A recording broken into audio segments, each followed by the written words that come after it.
তাহলে কি আবারও তিপ্রামথা চ্যালেঞ্জ করছে রাজ্য সরকারকে? তাহলে কি আবারও 24 ঘন্টা বন্ধের নামে রাজ্যের মুখ্যমন্ত্রী তথা স্বরাষ্ট্রমন্ত্রী ডক্টর মানিক সাহাকে চ্যালেঞ্জ ছুড়ে দিচ্ছে মথা? তিপ্রাসা সিভিল সোসাইটি 13 অক্টোবরের পরিবর্তে 23 অক্টোবর 12 ঘন্টার পরিবর্তে 24 ঘন্টা ত্রিপুরা বন্ধের ডাক দিয়েছে। আর এই ত্রিপুরা বন্ধের ঘটনা আগেও আমরা দেখেছি, যেখানে তিপ্রামথা সমর্থনকারী যুব সংগঠন চাক্কা জাম করেছিল। তার পরিণতি কি হয়েছিল সেটাও আমরা দেখেছি। রাজ্য পুলিশের কি ভূমিকা ছিল সেটাও আমরা দেখেছি। এবং মথার ডাকা বন্ধকে যে নিশ্চুপভাবে রাজ্যের সরকার একপাক্ষিকভাবে সমর্থন করেছিল সেটাও আমরা দেখলাম। কিন্তু এবারে আগামী 23 অক্টোবর 24 ঘন্টার বন্ধ ডেকে তিপ্রাসা সিভিল সোসাইটির আড়ালে তাহলে কি তিপ্রামথা চ্যালেঞ্জ করছে রাজ্যের সরকারকে? তাহলে কি তারা চোখে চোখ রেখে চ্যালেঞ্জ ছুড়ে দিচ্ছে রাজ্য সরকার এবং রাজ্যের মুখ্যমন্ত্রী ডক্টর মানিক সাহাকে?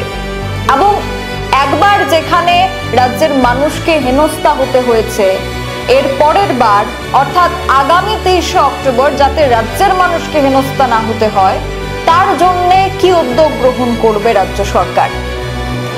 আপনারা দেখেছেন এর কিছু মাস আগে রাজ্যের জনগণ কতটা হেনস্থা হয়েছিল, যেখানে দাঁড়িয়ে আমরা দেখেছিলাম তিপ্রা স্টুডেন্ট ফেডারেশনের উদ্যোগে গোটা ত্রিপুরায় অনির্দিষ্টকালের জন্য বন্ধ ডাকা হয়েছিল। এবং সেই অনির্দিষ্টকালের বন্ধটা 24 ঘন্টায় শেষ হয়ে গেলেও কিন্তু সাধারণ মানুষ, স্কুল কলেজে পড়ুয়া ছাত্রছাত্রী, অফিস আদালতে কাজ করা কর্মচারীরা, তাদেরকে বেগ পেতে হয়েছে। একদিকে অনির্দিষ্টকালের জন্য বন্ধ ডেকেছে রাজ্যের শাসক দলে থাকা মথা, আবার অপরদিকে রাজ্যের শাসক দলের অংশ বিজেপি বা রাজ্য সরকারের পক্ষ থেকে কোনো বিজ্ঞপ্তি জারি করা হয়নি যে অফিস আদালত খোলা থাকবে নাকি বন্ধ থাকবে। আর সে কারণে কর্মচারীরা, স্কুল কলেজের ছাত্রছাত্রীরা যেখানে পরীক্ষা চলছিল তাদেরকে হেঁটে স্কুল কলেজে যেতে হয়েছে, তাদেরকে ঘন্টার পর ঘন্টা রাস্তায় দাঁড়িয়ে থাকতে হয়েছে। এবং সেই দৃশ্যগুলি আপনারা আমাদের সোশ্যাল বাংলার মাধ্যমেই দেখেছেন। এবার আগামী 23 অক্টোবর তিপ্রাসা সিভিল সোসাইটির আড়ালে যিনি সাংবাদিক সম্মেলন করলেন তিনি তিপ্রামথার একজন বিধায়ক, তিপ্রামথার একজন নেতা রঞ্জিত দেববর্মা। অর্থাৎ তিপ্রাসা সিভিল সোসাইটির আড়ালে তিপ্রামথাই চ্যালেঞ্জ করছে। হয়তোবা তিপ্রামথা এবার দুভাগে বিভক্ত হয়ে গেছে, একদিকে রয়েছেন প্রদ্যোৎ কিশোর দেববর্মন, একদিকে রঞ্জিত দেববর্মা। আর রঞ্জিত দেববর্মার নেতৃত্বে অর্থাৎ মথা বিধায়কের নেতৃত্বেই এই ধর্মঘটের ডাক দেওয়া হয়েছে। এখন এই চ্যালেঞ্জটা সম্পূর্ণ রাজ্য সরকারের দিকে ছুড়ে দিয়েছে মথা এবং মথার বিধায়ক রঞ্জিত দেববর্মা, যে আগামী 23 অক্টোবর রাজ্য সরকার কি করবে। তাদের সমর্থনকারী মথার বিধায়ক যেখানে সাংবাদিক সম্মেলন করে বললেন যে আপনারা বন্ধকে সমর্থন করুন, আমাদের এই বন্ধটাকে সফল করুন, সেই বিধায়ককে নিজের সমর্থন থেকে সরিয়ে নেবে নাকি তিপ্রামথাই বিজেপির থেকে আলাদা হয়ে যাবে?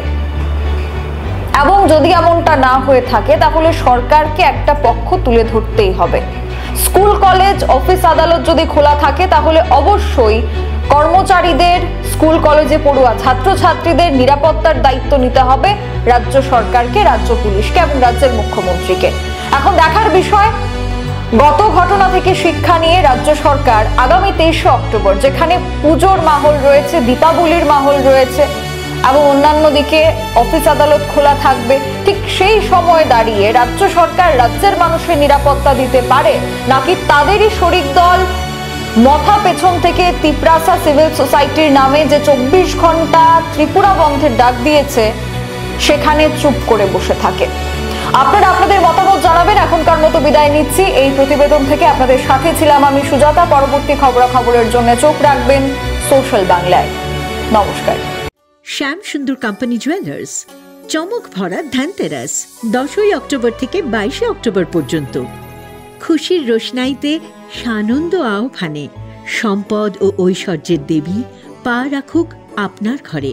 525 টাকা ছাড় প্রতি গ্রাম সোনার গয়না কেনাকাটায়, 100% ছাড় হীরের গয়নার মজুরিতে, নিশ্চিত উপহার প্রতিটি কেনাকাটায়, মেগা ড্র 5টি স্কুটি। পাশাপাশি আছে সোনায় সোহাগা গয়না কেনার বিশেষ ডিসকাউন্ট স্কিম। পুরনো সোনার বদলে নতুন গয়না, একেবারে সহজ সাধ্য দামে চোখ ধাঁধানো হীরের গয়নার সম্ভার, জিএসআই আইজিআই পরীক্ষিত গ্রহরত্ন। যে কোনো দোকান থেকে কেনা হলমার্ক গয়নার পরিবর্তে 100% সোনার মূল্যে নতুন গয়না। গ্লিটারিয়া, everyday diamonds for you. Exclusive jewelry collections from across India. এছাড়া তো আছেই ত্রিপুরার সবচেয়ে বৈচিত্র্যময় গয়নার সম্ভার এবং দ্রুততম কাস্টমাইজড অর্ডার ডেলিভারি। শ্যাম সুন্দর কোম্পানি জুয়েলার্স, চমক ভরা ধনতেরাস, 10 থেকে 22 অক্টোবর পর্যন্ত। সবার সাদর আমন্ত্রণ। শ্যাম সুন্দর কোম্পানি জুয়েলার্স, আগরতলা, উদয়পুর, ধর্মনগর, কলকাতা। আমরা প্রতিদিনই খোলা আছি।